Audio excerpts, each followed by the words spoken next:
স্থানীয় সরকার এবং যুব ক্রীড়া মন্ত্রণালয়ের উপদেষ্টা আসিফ মাহমুদ সজীব ভুঁইয়ার, সাবেক এপিএস মোয়াজ্জেম হোসেন এবং স্বাস্থ্য উপদেষ্টা নূরজাহান বেগমের ব্যক্তিগত কর্মকর্তা তুহিন ফারাবীর বিরুদ্ধে তদবির বাণিজ্যে কোটি টাকার বিনিময়ে চাকুরিতে পদায়নের সহায়তা সহ দুর্নীতির নানা অভিযোগ ওঠে।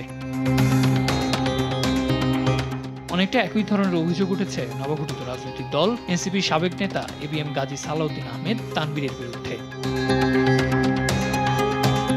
এসব অভিযোগ আমলে নিয়ে তাদের বিরুদ্ধে প্রকাশ্য অনুসন্ধান শুরুর কথা জানান দুদক মহাপরিচালক আক্তার হোসেন। দুজন উপদেষ্টা যে এপিএস পিএস এবং আরও একজনের সমন্বয়কের সাবেক সমন্বয়কের বিরুদ্ধে অনুসন্ধানের সিদ্ধান্ত গৃহীত হয়েছে। এদিকে প্রায় ৩ কোটি টাকা আত্মসাতের অভিযোগে বেঙ্গল গ্রুপের চেয়ারম্যান মোর্শেদ আলম, তার ছেলে সাইফুল আলম ও ভাই জসিমউদ্দিনের বিরুদ্ধে মামলা করেছে দুদক। সংশ্লিষ্ট জনাব মোর্শেদ আলম, সাবেক chairman national life insurance company limited, জনাব সাইফুল আলম, সাবেক ব্যবস্থাপনা পরিচালক Bengal concept and holdings limited, এবং জনাব মোহাম্মদ জসিমউদ্দিন, সাবেক চেয়ারম্যান বেঙ্গল কমার্শিয়াল ব্যাংকের বিরুদ্ধে প্রতারণা, জালিয়াতি মাধ্যমে 2,86,00,000 টাকারও বেশি মূল্যের অর্থ আত্মসাতের অপরাধে তাদের বিরুদ্ধে মামলা রুজুর সিদ্ধান্ত গৃহীত হয়েছে। এছাড়া টেক্সাস অ্যাপিলেট ট্রাইব্যুনালের সাবেক সদস্য রঞ্জিত কুমার তালুকদার ও স্ত্রীর বিরুদ্ধে 11 কোটি টাকার অবৈধ সম্পদ অর্জনের অভিযোগে মামলা করে দুর্নীতি দমন কমিশন।